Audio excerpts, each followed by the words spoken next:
Welcome back to TnT, where we're going to continue to talk football.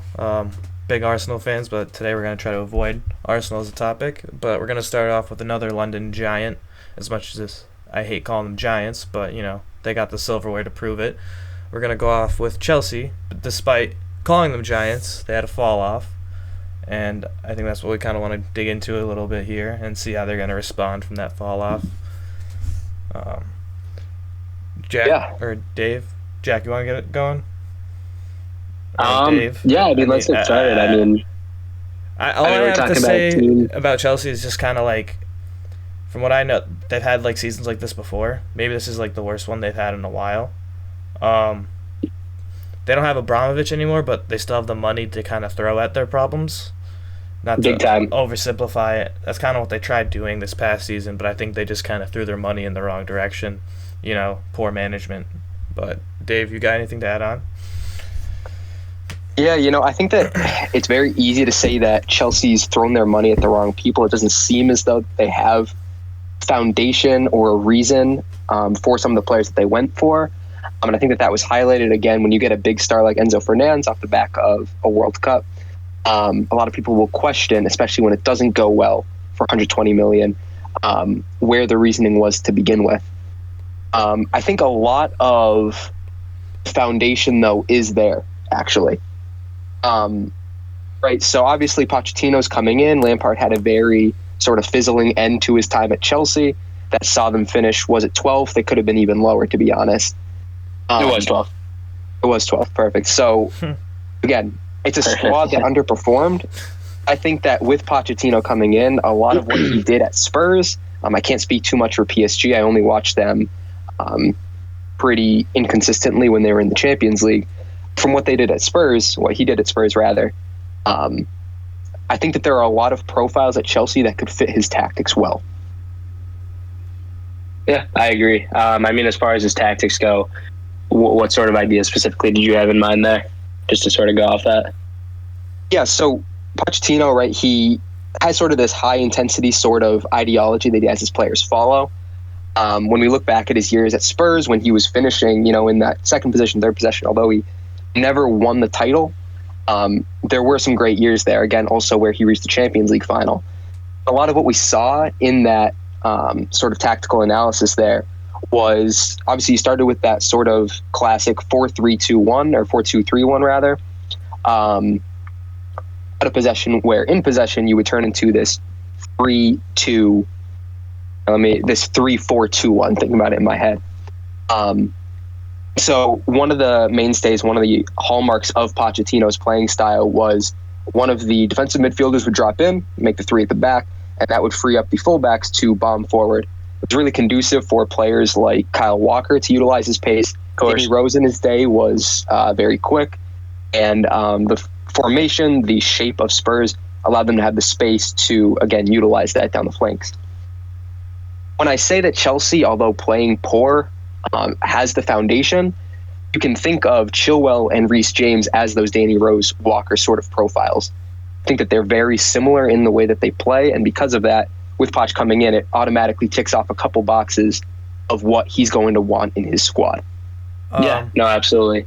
All right, I'm sorry, I think I cut you off. You wanted to add something? Just a few things. I agree with like what you're saying and how like he can bring his like philosophies from Tottenham into Chelsea. It's tactics that worked in the English league already. They can work again. My only concern is at Tottenham he had Harry Kane and a Son up top to like capitalize off the extra pressure from the fullbacks. Those are two former Golden Boot winners, if I'm not mistaken. I think Son won it himself. Right. He tied with like Salah or Mane. Yeah. Right. So like those are people you can rely on to like get the ball and do whatever they can to score, and which also makes it like more pressuring on the opponent's defense to like mark these men, and then they see the fullbacks coming, and that's when mistakes happen, and you can capitalize on that. Chelsea, I can only think of like a Kai Havertz. I guess you have Raheem Sterling, who's older now, but can still be that quick Son-like figure. I think he could be on a good year. Maybe Mudryk, you could convert him as well. Give him some more playing time, adjust him to like the English Premier League. He's got that flair. Yes, he does. I don't know if he's got the shot, but that's you guys are all aware of my opinion on that, but we'll see. Yeah, no, I get that. He's young, he can develop, but yeah, that's my take on it. What's interesting to me is the rumored outgoings at Chelsea. Conte's already confirmed he's gone. You have Mount probably going to United, and if not United, another big move. Kovacic is all but at City currently. I'm wondering not only who the players are going to be for this high press system, but these aren't guys that are going to be able to play 50 90s a year. How is he going to replace those players and keep that? I mean, this is a team that's definitely pushing for Champions League after dropping 600 million this year. I mean, what does Chelsea do in this window on top of the 600 million they already spent to maintain this sort of this tactical hope for next season? Yeah, just to cut you off real quick, Dave, just because I have it pulled up. Sorry. You do look Enzo. He's going to be the one that sits deep. I do really like the profiles of Zakaria and Loftus-Cheek as far as outright athleticism goes and dominance in the midfield. I think they complement someone like Enzo, who wants the ball at his feet and he wants to create. I don't know if those two next to each other. You said they play a flat four in the middle, so two center mids out of possession. Right, yeah. So, as a little context here, typically what they would do, again, Eric Dyer would drop in, and based on the defensive statistics that Enzo has this year, I could very well see him being that profile who drops in a little deep. Then what Poch would rely on at Spurs would be Moussa Dembele, a press-resistant midfielder, as well as a free-flowing midfielder in the form of Christian Eriksen. I do think that by losing Kovacic, you lose some of that press resistance. Kovacic is sort of a hybrid where he's press resistant and he's also very creative. So I think that is a bigger loss now that Poch is coming in than it would have been otherwise. And a huge gain for City, of course. So you do wonder who's going to step up at Chelsea to fill in those roles. Do you think that's why they're so high on the press for Caicedo? Why they want his signature so bad to fill in those roles that are being missing? I know that it looks like they would use them differently from how we would use them at Arsenal. Right. But what I would say is that... Go ahead. What I was just going to say is that with Caicedo, I would probably see him as, again, you said that they would probably utilize him different than we would at Arsenal. We'd use him as that the right back inverted fullback. Yeah. Exactly. And so what Chelsea, I think, would have in mind wouldn't be that inversion, because Poch would want to have Reece James out on the right to bomb forward. The only other place I could see him is in that Enzo Fernandez role of dropping into the back three. Right. So who does that in that context? I do think they have. Go ahead. I'm just going to say that Enzo is good enough to likely play in that press-resistant role that Moussa Dembele played in. However, is that getting the best out of him, or do you utilize his defensive capabilities, his defensive abilities?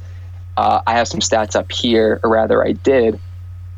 And he's one of the best tacklers per 90, one of the best blocks per 90. Yeah, he's 88th percentile for tackles, 92nd for blocks when comparing across Europe's top 5 leagues. Can I play devil's advocate, though, very quickly? I came across William Saliba. I actually sent this picture to you guys. I didn't give you the context. That was a picture of William Saliba this entire year.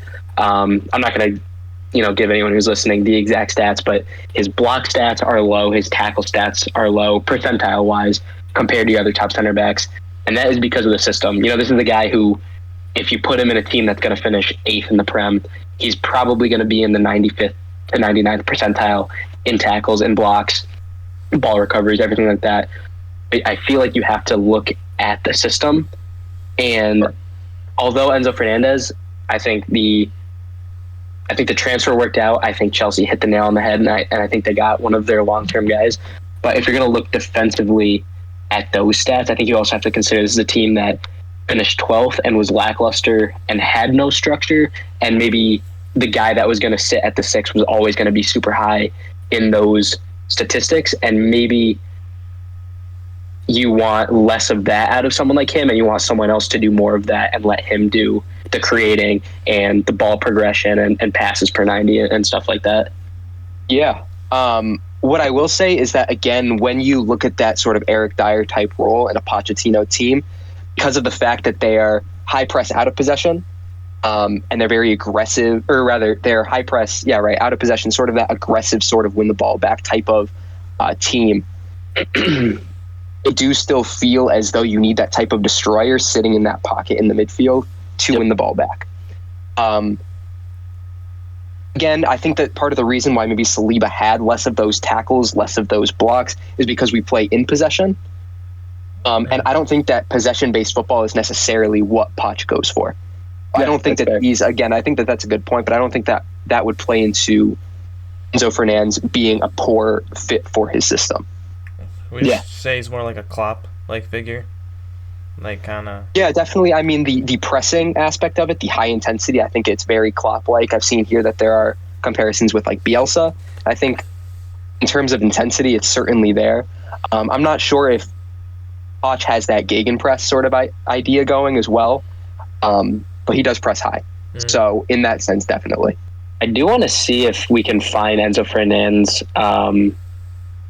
distance covered, because I'm pretty sure I saw somewhere that it was like ridiculously high compared to the rest of the Prem. Which will be huge for Poch's, like, he has exactly. double sessions a day type of, Right. I mean, you're talking about a guy who fits that system perfectly. I know Arda sort of commented on this earlier. I guess the midfield, in a sense, you kind of know what direction you're going in there. You're lucky with Enzo. I think he fits it perfectly. I think Ruben Loftus-Cheek, if he gets back to his best, could also be a very good... I think he could be maybe a rotational guy as your press resistant. You know, I think he slots into that role well. Something Arda brought up. What is this team going to do for goals? I mean... You're talking about a coach who fortunately had a prime Son and Harry Kane at his disposal. Not necessarily their best years, but you're talking about, I mean, peak Premier years. League greats. Yeah, I mean, this Chelsea team doesn't have anything that scratches close to that. So, I mean, maybe you're looking at the market right now and looking for a forward. And who are you looking at? Because I know that rumor has it that Kai Havertz is coming to Arsenal, so he's also gone.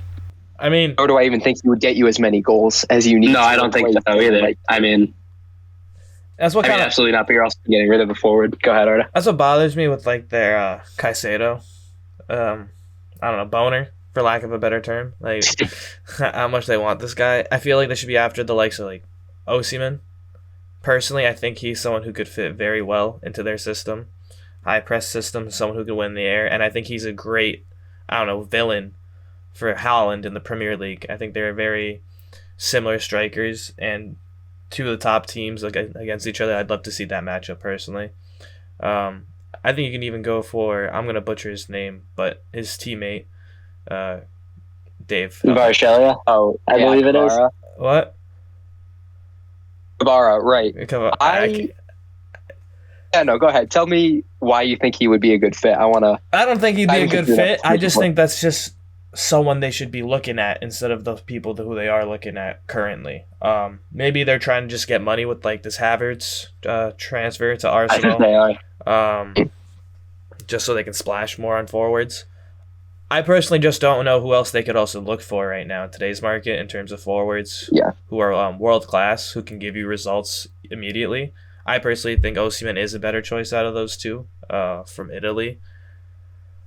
Other than them, maybe I need to refresh my knowledge on, like, other European clubs, other European leagues, and who their strikers are. I guess, to be honest, they could even go for Balogun. I think he could be a great fit in that system. Young player with spunk. Shows he can finish in League One. Especially with the Havertz trade, maybe they're swapping for some money if we decide to keep Nketiah instead. But that's just a lot of hypotheticals, a lot of what-ifs there at this point. But that's just because Chelsea really have no fucking scoring options, and it's hard to analyze where the hell they're going to go from there. Right. I do think that comes into how people think about Kane. I don't think that they really understand what he offers, specifically how much he offers. When we look back to those Spurs team that Poch took over, right, you had someone like Kane in the system where not only could he play going forward, I know, Jack, I think you said it wasn't even his best year, but that was the year that, sure, he didn't win the Golden Boot, but he finished second behind Salah, still on 30 goals. It's just ridiculous. He did that playing to his strengths, dropping in almost like a 10, and then Dele Alli in his prime years could push forward and be that other striker, if not Son as well. I do think that someone like Conor Gallagher, although maybe not on the level, of course, as Dele Alli, could potentially play that midfield to forward sort of transition. So that's another position where they could be somewhat well framed to go forward. But again, that's dependent on someone of Kane's ability to be able to not only play up top and get you 25 goals a season in the Prem alone, but also drop in deep to make that space in behind. Like you said, Arda, I don't even think that there's a player on the planet who does that for you. One thing I want to get it from, I don't know. I want to make note. I mean, Dave, to your point about Conor Gallagher, obviously he's already at the club. I think you get the best out of Kai Havertz if you have someone late running into the box, not necessarily a false nine. I guess a second striker to a degree. I feel it makes sense to me, and obviously I don't know what wheels are turning inside the club, but I feel like it would make the most sense for them to hold on to someone like Kai Havertz and then go in. Obviously, they're not going to grab Jesus, but to get a profile similar to him, and then you already have Mudryk sorted, you have Sterling sorted. I feel like you try to maybe see how that works for a year. See maybe if you can keep Kai Havertz and then have a creative striker almost ahead of him to help, similar to what you said, the Dele Alli dynamic, and see how that works for them. Quick hypothetical here, and it's a big what if, but what are the chances that Harry Kane could sign for Chelsea, considering Poch is going to Chelsea? It's his old coach. I want to say zero. I think now he's either going. Zero. I think he's leaving. I mean, people always think he's leaving. This year feels different. I think he is either going to United for a bag because he maybe. I mean, I could even see that not happening. The only reason I think that might is because he seems very hell bent on this Premier League goal record for some reason. Real Madrid are also obviously in the market for him, and that's sort of been big news. The thing about them is they're just going to wait out for Mbappe, which I think could screw them over long term because he might leave, he might not, and it's just a game of cat and mouse for it's going to be 5 years now, and I think it's preventing them from going and getting Kane's 2 years ago, 3 years ago. That's another conversation, obviously. To answer your original question, I don't think there's a way that they could go get a Kane Chelsea right now with no European football. So I think it's that's a trying great point. That's a great point. Maybe hold on to your resources and maybe find someone, convince them of the project, and have them try to be your guy. You know what I mean? Mm-hmm. From there, I guess, do we want to start going into Spurs and how they're looking if they were to lose Kane? I guess because honestly, once Kane's gone, they only got Son, who's. I don't want to say it because I don't want to hate on the dude because I'm a big fan of his game, being an Arsenal fan, but I want to say he's approaching his later years. He's not getting any better. If anything, he's probably just going to slowly get worse. He'll probably still have some peak games where he entertains us and all that, but I think they can't rely on him moving forward, and maybe this year they can experiment with him alone. But I want to know what you guys think on what they can try, maybe different tactics with Son and other players within their squad. Or maybe some signings they could be looking into. Maybe some swap deals with Kane, to be honest, on some younger stars off the bench from certain clubs. Maybe anyone from Man U. You guys think they could grab if they're going with a Man U deal? I don't think Martial's worth it. But I don't think either, which is unfortunate because I think on his day he's brilliant. But I mean, you're getting maybe 15 games a year out of him if you're lucky. Mm-hmm. I don't care how good a player is. You don't want to rely on that. I mean, a Rashford transfer would be kind of crazy, but I don't see that happening either. It's just almost the same issue, just no Europe. Someone like Rashford is never going to leave, even if United is looking on the down. To your point, they got that new manager, I'm going to butcher his name, Postecoglou, who was at Celtic last year, and they just got him on board. What's interesting about him is he almost seems to run. The tactics he run are interesting. So he runs basically a 4-3-3. He's very big on his inverted back line, which sort of turns his formation to more of a 3-4-2-1. He likes to draw on the press. What I do really want to see is, as far as transfers go, I think Spurs, they're already in the market for a new keeper. Lloris is about 45. That guy is way too old. I think they need a backline haul maybe not a haul, but I think they need a good transfer, preferably probably a ball playing center back to help with the system. I think they're going to lose Kane. And I think they're going to get some cash for him. I think you have to go out and permanently sign Kulusevski. Mm. The midfield they run is typically, he typically plays with 1-6. I'm not sure if Højbjerg typically plays in that role alone or if he would move up. I guess you have Skip there. I think he's a decent player, but I think that Spurs are in a spot right now where they convincingly finished outside of Europe. I think they were out of the top 8 teams. They were convincingly the worst, especially as Aston Villa cut fire. I think they need at least one marquee signing in just about every area of the field. I think you need one defender, a midfielder, and a forward signing. And then they're already obviously getting a keeper. I'd like to hear both your thoughts on who you guys, I guess, think they should sign. Keeper-wise or in general? Keeper-wise, it looks like it's going to be Raya from Brentford, who I think is a very good keeper. He's very good with the ball at his feet, which is good, especially in this new system that it looks like they're going to play. So it looks like that's going to be their guy. They don't seem, I mean, I'm not too up to date on Spurs transfers. I don't think they have a specific center back in mind currently. One name I saw thrown around, he plays in the Bundesliga, is Tapsoba. I guess his ball progression is one of the best in Europe. His physical presence is also very I think he could come and slide into the Prem very well in theory. Mm-hmm. I don't know too much about him or other players that could maybe fit that role too well. But yeah, it's sort of, those are really the only two that I've seen rumors of. Yeah, I mean, I'm just thinking, I know we're thinking about Kane possibly leaving. I don't see a reality where that happens. Mm-hmm. I think that if he were to go, it would be to United. And all of the news outlets are essentially reporting that that's not going to happen either. We say that Kane is he has his eyes set on this golden boot charge, again, after the links to Bayern last year, and Prem all-time top scorer is what I mean. Bayern last year, Real a little bit this year. Seems like he wants to stay in the Prem, but for whatever reason, it seems like he really wants to stay at Spurs. And I'm not one to be overcritical about his trophy career. I think that that's an easy thing to target. And you can say, oh, a great player, he doesn't have this trophy or that trophy, couldn't have been that good. I think that it takes 10 minutes of watching Kane to know what he offers. So with that said, I think that they're going to keep him. But again, that doesn't solve a majority of their problems that they need fixing.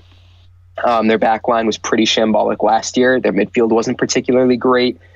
When Son was out of form, you had no other true attacking options bar Kulusevski. So I do agree that signing him should be a priority. You need, to be honest, I truly wish that I knew a little bit more about their manager's play style so that I knew maybe what kind of profile they would need in their 6, in their 8. What kind of center backs he likes to operate with, if he wants attacking fullback or defensive. I just honestly don't know enough about him. From the little I read, if this helps, so again, he plays a 3-back, like I said, in possession. One, it's very similar to Pep's system, Arteta's system. One turns into an inverted midfielder who likes to find space. One typically stays back. So it turns into this sort of 3-back, and then he has a 6 that typically sits there. And I guess, from my understanding, the inverted wingback tries to push forward and find space. I'm not too sure the tactics there. But then his midfielders, similar to how you see Arteta's system, where you almost in possession have sort of a 5 front line. I believe the other midfielders, that's their sort of role is to press forward as well. So I think if my understanding is correct, it turns into almost like a 3-2-5 in theory if it's played to a T. I cannot think of anybody at Spurs, unless I'm blanking right now, who would play that inverted role. I don't think also is possibly. I know that they used to play Sessegnon at the fullback position. To be honest, I'm not sure where he's predominantly played. If he's maybe gone a little bit more forward as a left midfielder. However, with that exposure, he could be that starting left back converted to that center mid role.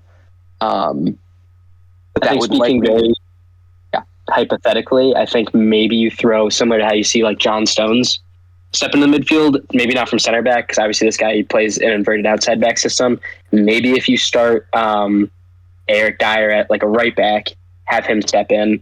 But I'm trying to get an understanding of if this guy wants more of like a Cancelo profile when he was inverted, or if he's looking more for like a John Stones. I'm not too sure. I get the vibe because it seems like he has his six sort of sit. So I'm getting the understanding that he's almost probably looking for like a Zinchenko or, like I said, a Cancelo, which I guess maybe Ryan Sessegnon would be the best profile at the club. I don't think Like he has the quality. You probably bring someone. I don't think he has the quality to do it for what should be a top six side, especially in a season like this where you have to make your comeback this year, or else you're looking at Arsenal not playing Champions League for 7 years. You're looking at the same exact thing, which I would hope happens to Spurs. I would too. Quick thought to throw out there. This is not like specifically towards Tottenham, it can be, but kind of for all the top teams, I want to say. With City just winning the treble, it's a successful season. Despite that, a lot of players probably think they deserve more playing time off the bench. Maybe they just won everything. Now that maybe there's like pursuing more in terms career wise. Do we think there's any players who'd want to leave City that these top teams can snag up from their bench specifically? Obviously, maybe not from their starting lineup, but I feel like their bench is so deep that grabbing one of them could be a big boost for these teams who like escape the top four to finally get in there. Off the top of my head, I think that one of the only ones who would maybe make sense, perhaps even as that left back being inverted, could be maybe Sergio Gomez. Mm-hmm. I'm not sure. Again, that's sort of a relatively baseless claim. I don't think that Rico Lewis leaves. I don't think that John Stone wants to leave. Kyle Walker obviously doesn't go back to Spurs. Cancelo's going to go abroad. So Sergio Gomez is maybe one of the only ones if we're really trying to take someone from City and see how they would fit. Maybe Calvin Phillips. Are we saying specifically, Arda? Sorry, Dave. Are we saying specifically, Arda, are you saying for Spurs to go and grab players from City, which I do believe to be a good market tactic? I think that's perfectly fine. I think they're a top candidate for sure. They're like one of my number one candidates who should be looking into that. Okay. One big thing people Okay. always say about City is how their bench is essentially another starting lineup in the Prem that could finish in the top half of the table. If that's the case, they got their Premier League medal, they got their FA Cup medal, they got their Champions League medal. They won all they could club-wise. So what's stopping them now from pursuing more game time, better contracts, better pay? Because they have a trophy cabinet to back up what anything haters say at this point. So now it all depends player by player, whether they're chasing legacy or, any other type of success, business success, I guess you want to call it. But yeah. Honestly, one name that comes to mind, I think Alvarez, for somebody off the bench. I think you get so much out of him in more than just the player. I think first and foremost, he's a phenomenal player. You saw it in the World Cup. Every time he came on for City, he had something to show. Even more so, I feel like this is a guy who won the World Cup, was a star for Argentina, came back, understood his role as a bench player. Not a lot of World Cup stars would do that. I mean, you're talking about first, a great player. Second, seemingly someone with no drama. I mean, that's a very valuable asset. That's something that can ruin locker rooms. I mean, you saw it at Arsenal a few years ago. I don't think maybe Spurs are the right room or the right club for him, although I think there can be a lot of parallels between him and Kane's game as a creator, as a creative forward. I think if I'm looking at City, I do think that I think they're going to hold on to him. I think they have the financial means to give him maybe a better contract if that's what he's looking at, or maybe even promise him more, whatever the case is. I do think they'll keep him. But to your point, I think they have such a strong bench and players that will see maybe half the games in a season if they're lucky, that could go be stars for not only mid-table clubs, they could go be stars for your top clubs across all of Europe. I like Alvarez's game a lot. And again, I don't hope he goes to Spurs, but I hope he goes somewhere where we can see a lot more, like a ton more minutes out of that guy, because I think he has a very, very bright future. I mean, the tactic that we're talking about, it's one that Arsenal utilized last year, and it worked out pretty well. I mean, Zinchenko, Jesus coming as, at best, role players. I don't want to say rotational. I think that would be stretching it for their last couple of years at City. But certainly no bigger than role players. They weren't your De Bruyne's, your Hollands of this year. And we see how influential they can be at clubs, even across the Big Six. So, to your point, I think that City's talent ID is second to none. And with that said, I do think that going and taking a player, I think Alvarez might be a bit much if we were still using him in the context of Spurs. I think that might be a little out of their reach. However, some of the other players, the general idea, it's not a bad one. It's not. After I just peeked their squad real quick, and one player that comes to mind, maybe not so much for Spurs, but I feel like could work for Chelsea, is Mahrez. I think he could be a great player for any team to snag up for like a season or two of impact. Definitely not long-term success, but I think he's still got talent he can provide. I don't know, but that's just my opinion. I also agree that Alvarez is kind of out of the question, unfortunately, for these top clubs. I think we also got to remember Pep's the coach here. Yeah. He sees someone with as much talent as Alvarez. It's going to be hard to, take that from him. He's not going to let that go so easily.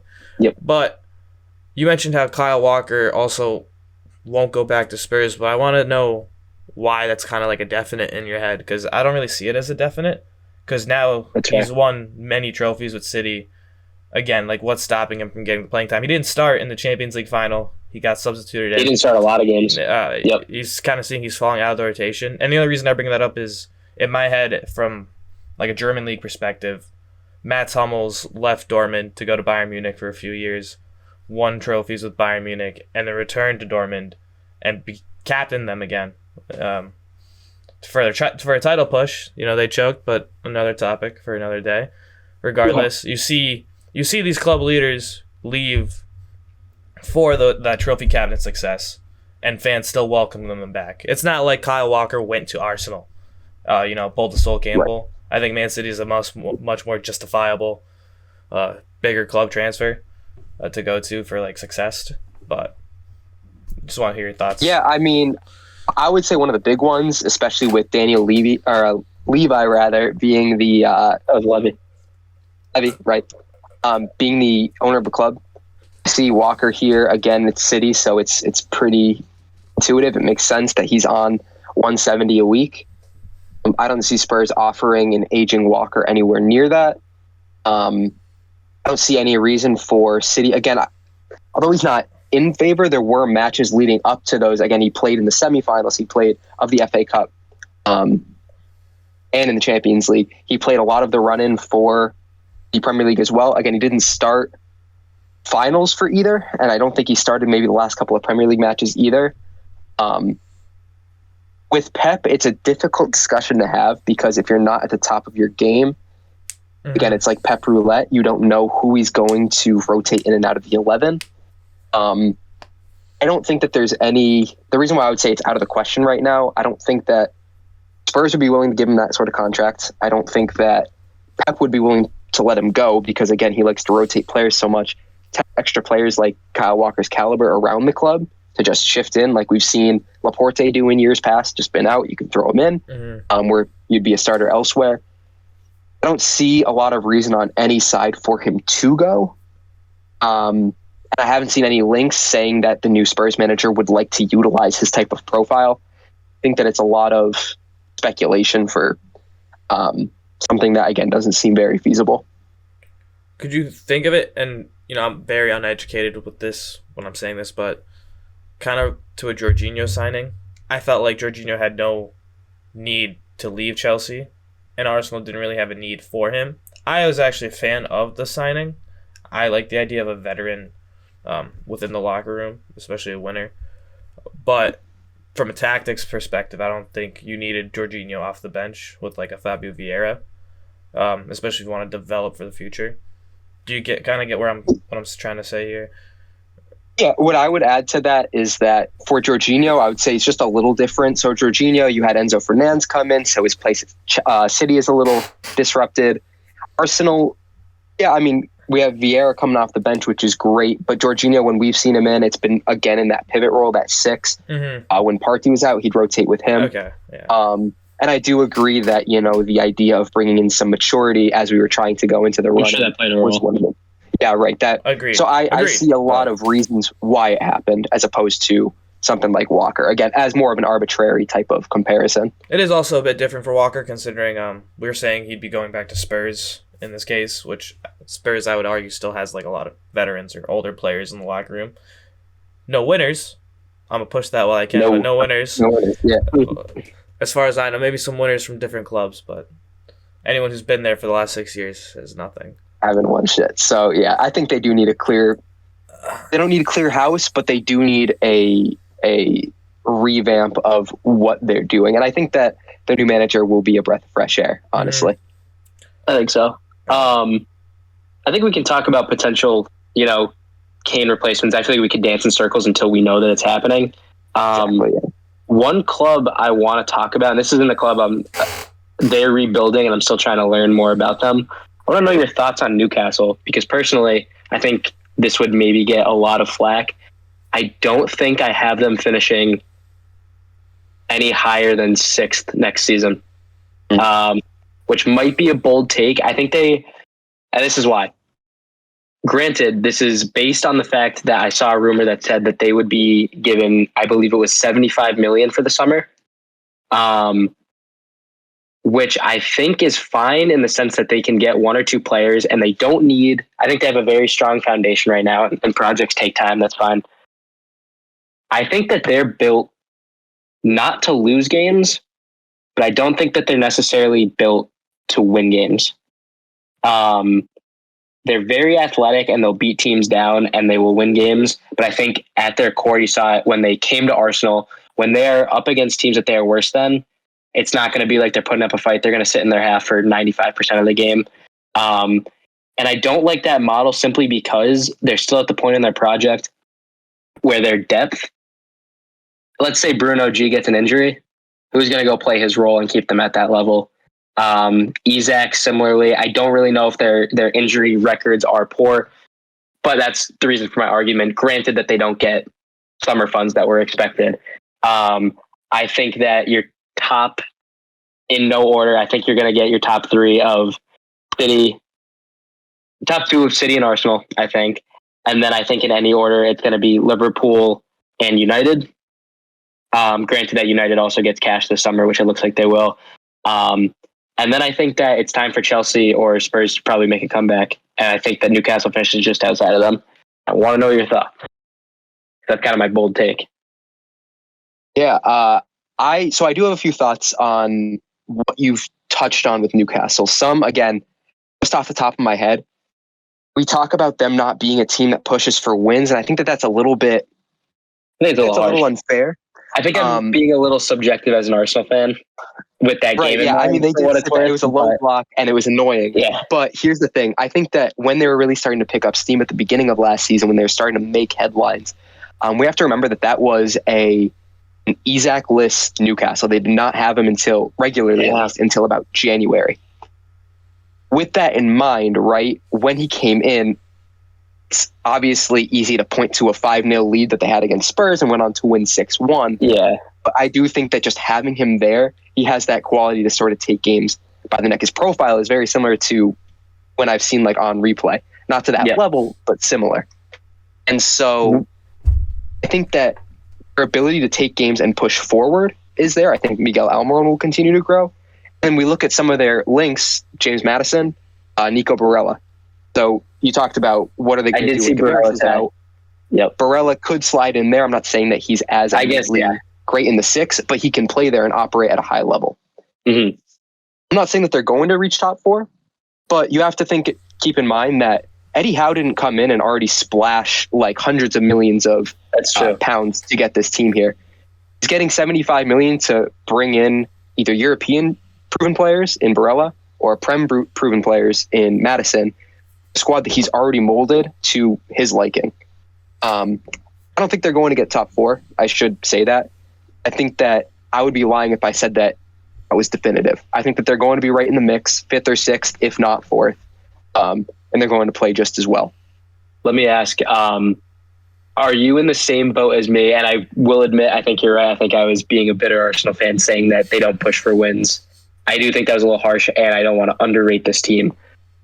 But are you in the same boat as me saying that they won't, in your opinion, finish top four? Is that because of the transfer budget rumors? I think that it's more impacted by other teams strengthening.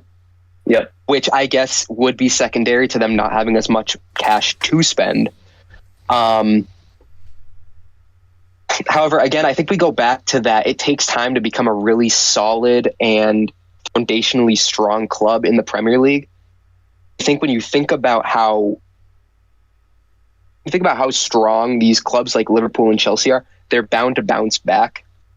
And so you saw how defeated that Liverpool side was, at least from their social media posts after they finished outside the top four. I think that Liverpool inevitably is going to be back. I think that's almost doubtless. I agree. Salah started to pick up form, which is scary as ever. And I think that Chelsea always finds a way, especially with, we talked about Poch earlier. I see it working to a degree, at least for some period of time. I want to give you a statistic just before we move on. I saw a tweet today that said that Mo Salah has more yellow cards at Anfield as a result of goal celebrations than United does goals at Anfield since they signed Mo Salah.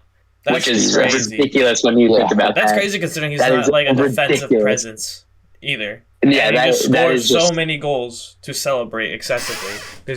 That is just so ridiculous. You're not talking. You're talking like big goals. That's what I'm saying. That's what I'm saying. Right. Every time they come to Anfield, he gets on the score sheet. He finished with like 40 goals and assists, I think, in all comps, and this was probably his worst year, maybe at the club yet. Yeah, it's just ridiculous. It is kind of insane. It's inevitable that they're going to be back in some capacity. I think that third personally. I just want to say, not to deviate to a different topic, but I think it's like you said, Jack, going to be another race between Arsenal and City, and I think next year is just going to be Liverpool added to that race. I agree. I think I like, you know what? Yeah, this will be another bold take. I think that if Liverpool has a little bit of luck, granted, I think they need a midfield rehaul. That's another conversation. I think if they make the right signings in midfield, I think they have all of the other pieces to win the league next year. I agree. I think that they could push to do that. Granted, I think they have to get the midfield perfectly right to compete with your City and to compete with your hypothetical Rice, Caicedo, and Odegaard midfield as well. That's true. Yeah. That's true. McAllister is a step in the right direction. Yep. But I think that it's really unfair, I think, to Klopp how he's managed the side. He hasn't been given a blank check for Bellingham. It seemed like Bellingham wanted to go, and FSG is just seemingly not backing Klopp. I could be off base there, but that's what it looks like from the outsider, staring. But if you're FSG, how much of that specifically for Bellingham, you have to assume that there's an unbelievable premium to get a player like Bellingham when you don't have Champions League. I'm thinking to convince him to come, you're talking at least probably 30 million more upright, and then probably another 30,000 salary per week just to convince them. And at some point you're asking management, like, is that worth the investment? I think if Liverpool, this is what I'll say. I think that if Liverpool didn't have a fall off season, I think that the race for Bellingham, granted Real Madrid pull, I think is always going to win, but I think the race would have been very, very, very tight for Bellingham. Yeah, I do agree, especially on the weekly wages side of things, to get Bellingham outside of Champions League football. It takes extra cash to convince players to come. But again, maybe to the fault of imperfect news reporting, seemed as though he wanted to go. Yeah. And so you wonder where things fell through the crack. Liverpool's midfield has been subject of any downfall that they've had for the last 3 years, probably since they went back-to-back Champions League title. Every problem that they've had since then has seemed to stem from center mid. They tried for Naby Keita. Their forwards have been playing well. Luis Diaz, I would say, has been a successful signing. Gakpo's certainly on his way there. And I think that Darwin Nunez It's tough because he's sort of being not phased out, but he's been relatively phased out with the rise of Gakpo in that center role. I don't think that he's a bad player, especially as a rotational player. You seldom get Nunez type players, Nunez caliber players rather, off the bench. Yeah. The problems aren't in attack, especially when you add Salah to that mix. The problems aren't really in defense if they can organize that right side with Van Dijk and Trent. I do think that social media is a little hypercritical of their defensive capabilities, that people are quick to forget what Virgil van Dijk can do on his day. Generally speaking, Alisson, Robbo, Konate, Van Dijk, Trent as a back five, no worse than top three in the league. I think he's a brilliant player. I think he's, even as much as he's rated by the general public, I think he's still underrated as a center back. I agree. I do. To connect Real Madrid and Liverpool again with the whole Bellingham situation, if Bellingham's going to Real Madrid, being one of Liverpool's, or I don't want to say main target, but a target who definitely could have improved their squad, what are the chances, or I guess the effectiveness of an aging Modric or Kroos coming from Real Madrid to Liverpool? Considering they have Chouameni and Camavinga on the bench, they have a loaded midfield now with Bellingham at Real Madrid. They surely have to get rid of someone the same way they got rid of Benzema. Yeah, so I think that... Kroos and Modric are the ones being phased out. I'm sorry, Jack, I'll let you speak on this in a second. You are right. Modric and Kroos are the ones being phased out. I think that the big problem with Liverpool might partly be that it's a high energy. So you can already phase Kroos out. I don't think that Klopp would ever want to utilize a Kroos, especially an aging Kroos, nonetheless. What about Thiago? That's a good point. I mean, I was going to say Jordan Henderson too, personally. Yeah, I think that his model is more so you want one player that can keep the ball. Well, Henderson does have that engine, but I think Thiago, I think the idea was that you put guys around him that can run, and you have at least one player that can sort of dictate the game. That's why I was actually, Dave, I would almost say the opposite. I know that Thiago and Kroos aren't necessarily the same exact player, but I think the dynamics that you get, I mean, Kroos he's not, old. I think he's 32. Yeah, he's not like Modric, Benzema, or like Ronaldo or anything. No, right. I think you could. I mean, we're talking hypotheticals. I would put my 33. I'd put my savings on it not happening, but I do think that someone like Kroos, similar to Casemiro at United, obviously Casemiro's younger, I think he could come in. Granted, the right signings were made around him, and give that Liverpool side, in theory, a boost. One thing to consider is that they already did sign McAllister, who seems to be part of the plans. I don't know what... I feel like his athleticism worries me a little bit. He could be a distance-covered kind of guy, but I know he's not like... As far as I know, I don't think he's a super, super high press. Dave, I don't know if you could talk to McAllister. I've only really seen him at the World Cup and when planes come to the Emirates. I was reading an article the other day that said that there's, you know, sort of this misconstrued portrayal of what he is, probably because he's just had the number 10 jersey. Right. But he's much deeper than people think. Okay. And so, I don't think Chris would. Yeah, I agree. You're not really getting an engine out of him that I think that they would have wanted from Bellingham, but you're certainly not filling a role like you're not bringing in a Jorginho type of static, press resistant, on the ball type of midfielder, right? So, makes sense in that sense. You want to bring in someone who can just bolster your midfield, get you energy. He's young. He's unproven. Do I think he solves their midfield problems alone? I don't. Alone, no. I think, no. I mean, you need someone else in there. Fabinho's aging. Henderson's aging. McAllister surely has to start. I don't think that it's time yet if they're pushing for the title for Harvey Elliott to be a pure starter week in, week out. So you got to think that they want to be in the market for another 1 to 2 midfielders, and truly class midfielders at that. Bellingham would have been fantastic, but looking from there, I'm not sure who their other targets are. You'd have to think that they're looking for sort of a dynamic type of. They're looking for his name is Kone, and he's from Mönchengladbach. I just want to look something up real quick before I. That's good to know that they're in the market for someone of that profile, because they're desperately begging for someone like that to come into their side. It's scary as an Arsenal fan, because you think that once they link that midfield to their forwards, like there's not going to be a whole lot that other teams can do. And I don't think that they're going to. It's tough to have these early season predictions about who's going to win next year. Again, it's hard to write them off this early. Correct me. To that point, yeah. So this guy, I'm sorry, I just want to say this real quick. Yeah. Just because it goes with what we were saying. He plays like a majority of his games just right in the center. I think he is their engine kind of guy. I cannot speak to him as a player. He doesn't seem like Wijnaldum in terms of return, like goals and assists. I wonder if that's like the kind of profile they're looking to replace, I guess, long term. But this guy, he just turned 22. He's young. He'll run around. I think he is a good player. From the very little I know about him for that system alongside McAllister. Go ahead, Arda. I was just saying, correct me if I'm wrong, but can't Luis Diaz play that other center mid role for them? Considering you got Nunez left wing, you got Gakpo in the middle, you put Salah on the right wing. One thing I like about Diaz a lot, and what feared me when I was watching Liverpool play Arsenal, was how Diaz was just hustling to like any open ball and just going hard. And I think he's a scary dude running after you too. Personally, he's that like impact factor in the midfield.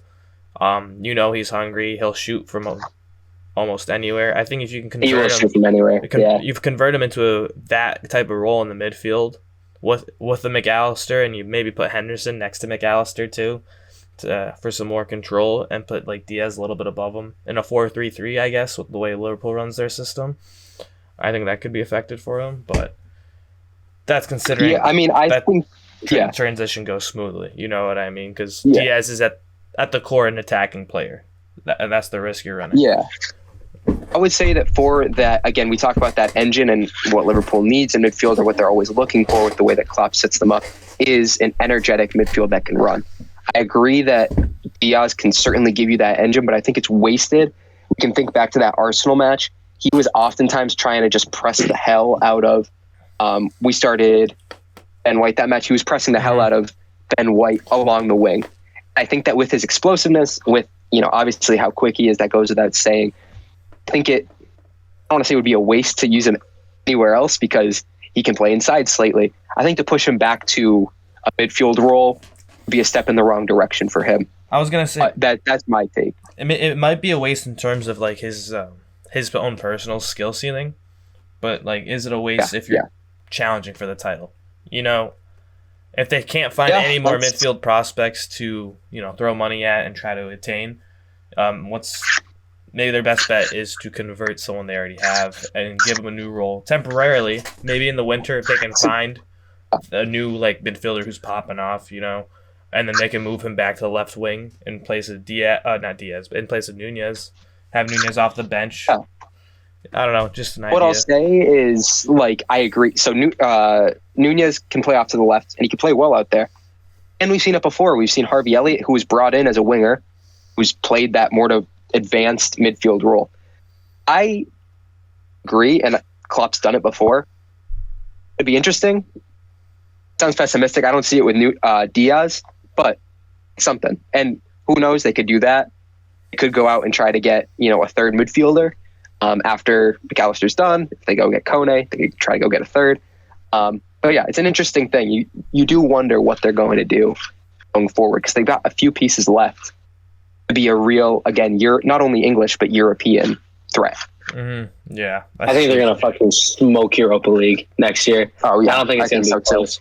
Yeah, I don't know, man. You never know who comes down from the Champions League, but yeah, if they ever come across Sevilla in the final, I'm pulling fucking $10,000 on Sevilla. Yeah, I'm putting money on Sevilla. Like, that's some crazy shit.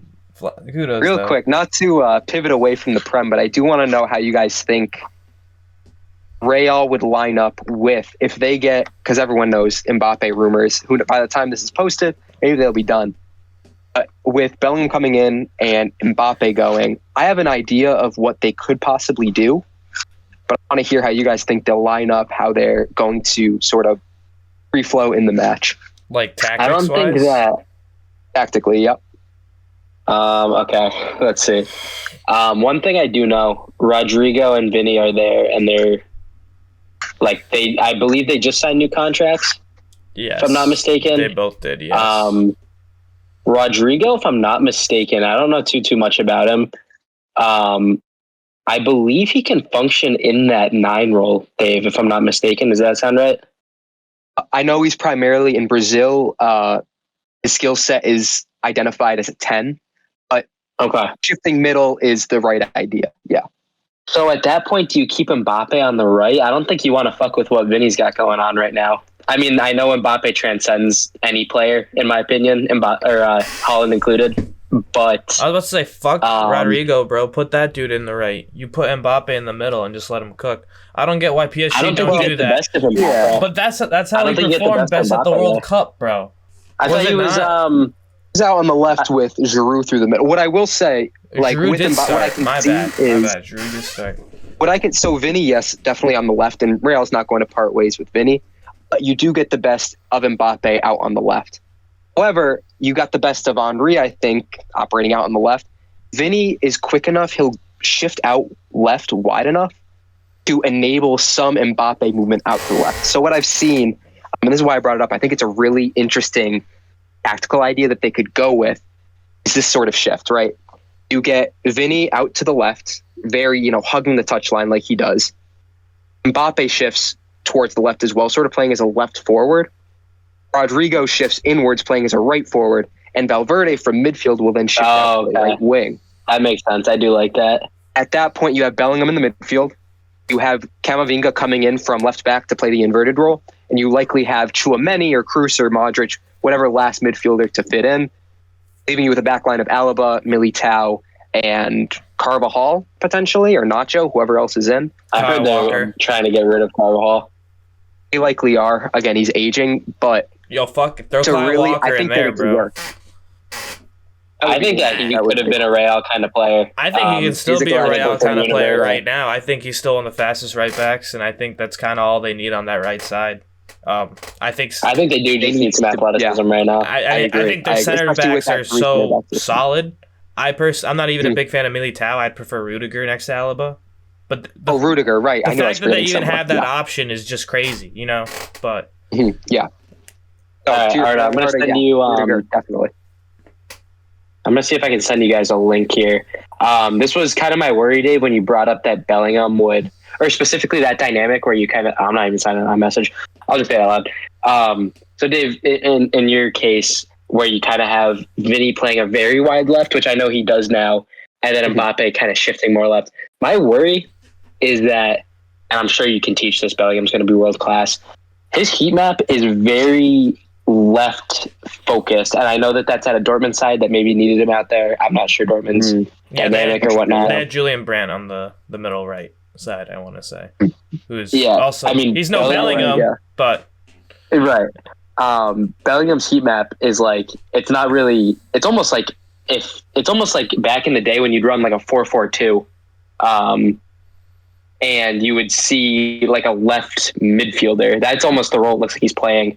And I've known that that's sort of been his area. I remember, I forget what game it was during the World Cup, but I was trying to watch Bellingham. Obviously, he's one of the most exciting players, and it almost seemed like he was playing like a left wing, like in game. That could have been happenstance of whatever was happening during the game. But that, I guess, is just kind of my worry. Again, I think that's just like picking at straws, because obviously you can tell a player how to play tactically, and I'm sure you can change that. But that is something I just wanted to bring up briefly. Yeah, to be honest, I'm not sure what side of the midfield they'd utilize him on.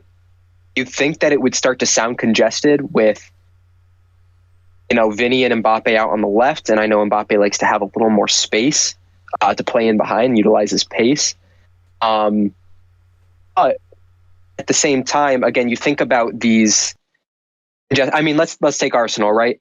You have Martinelli hugging that touchline, similar to what Vinny would do on a much lower level. Vinny, I won't, deny that, but I think that what Jesus does is very similar to what we could expect Mbappe if he goes. We see Jesus sort of shift out to the left. We see Trossard do it as well. So what Bellingham would likely, again, to a higher level, Xhaka does press forward and almost congests that system in the half space. Yeah. In possession, I could very well see Bellingham doing that same thing, given his heat map at Dortmund. So is he mapping what you're paying for him? He better be doing that too. Right. He better be doing fucking everything. Wow. And which I think he will for what it's worth. they don't expect them to be out of possession too much. So what you're paying for is what they can do for you in possession, as opposed to, for instance, going way back earlier, what Enzo Fernandez does for you out of possession, right? Yeah, so that's for fair. Bellingham, it's what they do going forward. And I think that he does fill in that half space sort of interaction role out on the left. Well, I want to make this point. I know this is not an Arsenal episode. I have one last Real thing Madrid. about Real. Is this Go Real? ahead. Or is this... It's kind of Real, but it's more towards Arsenal, I guess. But Real's included, and that's what made me think about it. But you go ahead, because it's a little off this topic is from there. like the last one I want to make. Hopefully we can make this short, but do we think Ancelotti is the right coach for this new, I guess, developed Real Madrid side that's coming together? For like Bellingham, I guess, for potential Kane transfer. So one thing about Ancelotti, I'm sure you guys have seen the links with him to the Seleção, right? The Brazilian national team. Ancelotti gives players a lot of freedom. Again, I think that that's why we saw a lot of links with the Brazilian national team, in that when you have a manager at that level, you don't really have the time to implement a system. You just have to know how to get the best out of your players match by match. That's fair. Yep. I think that that's perfectly conducive for a good Real Madrid team, because what's Real Madrid's system? They bring in Galacticos, right? You bring in Mbappe's, Bellingham's, Vinny's. You let them play their football. Mbappe would explode. So, like, no questions asked. I think that Ancelotti, in the freedom that he gives his players, is why they've done well in Europe the past couple of years. You know, winning 2 years ago, going to the semi last year. It's starting to get a little... Going to sit here and say that he wasn't outmanaged by Pep this year, I won't. I do think that there was a tactical difference between what Real and City did. I think that there's certain... Yeah. Just to that point, I mean, just to quickly touch on it, I think that's sort of an anomaly. I think Pep is like one of the only managers that all time, you know? Exactly. He just ticks the box of everything. He's able to get the best out of his players while running tactics that I think like maybe 10 managers on the entire planet could even start to understand. Messi wouldn't be Messi without Pep. I mean, Messi's my GOAT, but that's just how it is in my opinion. You know? Yeah. I think that actually this season is it's a microcosm for what Real does.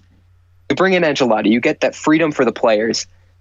It's not necessarily consistent like a Pep team who will go in the Prem and get 90 plus points year after year. We saw Real Madrid not win La Liga this year. Look at Everton. Right. Yeah. I mean, you have cup winning sort of mentality when you give these players that freedom. And I do think, again, I would love to see Ancelotti go to a national team or, tournament play. And I really wish that he was there in Brazil, not only for this past World Cup, but hopefully going forward. I could see it working out very well. With the club spending so much... Sorry, Jack. I know you want to get to your Arsenal. But with the club spending... No. I wasn't changing. I was kind of to that point. I was just going to say, I mean, I think that if you're bringing in Mbappe specifically, I think you're staying with Ancelotti by that logic. Mm-hmm. To add on to what you're saying, I don't know if you have any points on it. Linked with anyone else? I haven't seen any rumors for any other managers. Could be wrong, but the reason I bring it up is because, given Real Madrid's history, with how much money they're spending this summer, I just wonder how much patience they're going to have with Ancelotti. You're dropping money on Bellingham and Mbappe. I know Mbappe's still in the air, but Bellingham is borderline, 99% happening, I feel like, right? Yeah. But I think it was like kind of verbally confirmed. I know Vinicius said something like "Welcome" to like Jude. Yeah, it's confirmed. It's always so weird. But, I think it's done. PK tweeted Neymar saying he stays, and then like 2 weeks later, Neymar was unveiled in Paris. So I don't know, but regardless, you throw that much money around, you're expecting, I would say, a treble. Yeah, I mean, the funny thing about Mbappe is I saw a figure. I mean, it's Twitter, so take it with what happened. Nothing. My shit was just. I was actually looking at a Nico Barella update, which again out of context, but I do want to drop it. It's not received anything yet. But Newcastle have genuine interest for $50 million. Yeah, so on the side, 50, I thought I saw 75 earlier, or 70. But I saw, again, this is Twitter, so it's kind of out of context, and you don't really know what you can trust. But I saw that the figure for Mbappe was 150, which is cheap, man. I mean, you think so? Legitimately, You think so? Dude. I think what screws you over? I think the Declan Rice has 150 got you fucked up on how much a player should be valued, bro. No, 150 is so cheap for Mbappe. Dude. I don't care, man. Dave, I know you'll back me up here. 150 for Oh yeah, Mbappe, 150 is it's changed for pennies. Mbappe. Even on a Guys. 1 year, it's you pay the money. I feel like, okay, real quick, I'll let you get to your point, Jack, but the one player we compare to Mbappe a lot, as at least when being on the same scale as Ronaldo and Messi, is Don't Haaland. say it, bruh. Is Haaland. No. Haaland He did was not 50 go- million, no, bro. No, he did not. Go Okay, with some he other- cost like Man. 200. There was Yeah, you're so a much fool if shit you under think the he went for carpet. just 50 or 60, man. There was Come on, so there are much so many shit. hidden fees there. I'm just. It's that I think I his don't want to agent say. got Do you think made it's like like just 100 like or something. financial fair Yeah, play, like it. finessing? Well, I think that's there's a I think difference so. between the Yeah. transfer fee and again, Jack, like what you said, what went to rest in peace. But when Raiola was there, so much money went to Raiola. I have to do some I fact. think his dad was involved, if I'm not mistaken. Yeah, well directly? clear of the reported fee. Well clear. I think it was like 60 flat, and then it must have. I'm sure it cleared 150. I have almost no doubt in my mind. Let's see. I think this is. We can sit here and cherry pick. Oh, this great player who went for cheap. We can talk about the output of someone like Grealish, who I don't think played bad this season. Of course, I mean, did what he had to do in a Pep system. But we talk about 100 million for Grealish. You go and you pay 150 for Mbappe. I think it's a no-brainer. I'm using I do. Grealish as an example, though. I don't think he was worth as much as he was sold for. Right. To yeah, your credit, yeah. I don't. That's why his stats don't reflect that value, in my opinion. Do his stats reflect 80 mil? No, in my opinion. I just think there's an inflation on players. But regardless, I think 150 is just rightly valued for Mbappe. That's my thing. I'm not even saying it's overpriced. Cheap. I feel like cheap is a powerful word to use for anything over 100 million. Or That's fair. That is fair. Yeah, we're talking about a guy with a year left on his contract. That is a lot of money for a 1 year, return. So I agree. But All right, this is the number. This is what I'm finding. I'm seeing his dad was paid. Where is it? Fucker. Where'd it go? We're talking Holland. His dad got 30. Raiola got 50, and then Dortmund got 75 with another 10 million in add-ons. So we're talking. So why isn't this report? I don't care, but that's. It's essentially just the original 75 euros that's reported, which is like 60 something pounds, which is what we saw. So it looks cheap, but it is up. It's really, to your point, it's close to Holland, or it's close to what Mbappe's price would be essentially. Right. Even though I do think the Mbappe transfer doesn't have all those add-ons as well. It will. I think honestly, I think in this market, I think Holland. I think Mbappe would probably go for, with those add-ons, probably close to like 275, which is fucking crazy. Yeah. But I mean, Neymar was 222, I think. Yeah. The thing about, I think that a lot of teams, not a lot, I think that your City, I think that your Reals, maybe it's just those two, can afford that. I think there's like no teams that can afford his fucking wages, man. I mean, this guy's on like $1 million a week. It's fucking stupid. Who can afford Mbappe? that? Mbappe would be on like pushing $1 million a week. I mean, if you want me to be like half serious, half joking, I'm sure you can tell a Saudi team to go sign him right now, and they could match that contract. Saudi team, they wouldn't. You could give him a blank check. They'd pay $1 billion for him, no doubt. But Real Madrid City, I don't know how rich the new Chelsea owner is, but he looks pretty fucking rich. If they had European football, maybe they could have fucking finessed Mbappe. I could see them. I think if they had Europe, I think they'd probably be involved in the transfer. I'd have no doubt. But I think United 5 or 6 years ago would maybe be interested, but I don't think they have that pull right now. I think he would be a very good fit for United too, which is unfortunate. No, he's not coming. I think so Arsenal, too, in a similar regard. But I don't know. I think Martinelli's clear anyways, so. Yeah, I agree. So we don't need Mbappe. I hate y'all. We could talk about the newly promoted clubs. I have Luton Town as a bullet point. I don't know much about any of them. I can tell you about these guys. But one thing I know that Burnley. I can make one point about these promoted clubs. I know that the Burnley that we're going to see this year is the furthest thing from the Burnley that the Prem is used to. I think that's very exciting, and I think if any team has a chance of staying up, I think it's Burnley. and I genuinely do think that they will stay up. I think by the skin of their teeth, I think they will. I think they'll finish 15th or 16th. Who do you think takes their spot going down? You know what? Let's pull up a table. Let's see. Everton seems to be fucking impossible. I think they're going to stay in the Prem for the rest of time. So they're not going down. Clip that when they do. Let's see. What are the chances Brentford have a shitty season? I don't think so. I think they have just enough quality to kind of maintain. I think I could see them finishing like 14th or 15th. I don't know if I see them going down. A 9-month Ivan Toney suspension is crazy, though. That's ridiculous. Yeah, I think they're going to suffer. In fact, I'm pretty confident that they'll actually finish 14th or 15th or 16th, but I don't think they'll go down. I'm looking at Nottingham Forest, yeah. I was going to say, I'm looking at them too. I think I might have them going down. I can even see Fulham, cheeky Fulham or Palace. I was going to say, I think Fulham kind of had an anomaly year. I think they had that really good run kind of mid-season where they were up to like 6th. I think they'll struggle a bit. I'm interested to see what Wolves does next year because they had a bit of a bounce back, but they had a fucking very, very tough run. Was it in like December, like the winter kind of? I don't remember. Yeah, I think it was like rough. I don't know exactly when it was, but they were struggling and there was question marks about their season. I do think that I think Luton is going back down. I think that Sheffield's going back down. And I would say one of either Fulham or Nottingham are going to go down. I can see Sheffield staying. I think I'm with you on Burnley staying.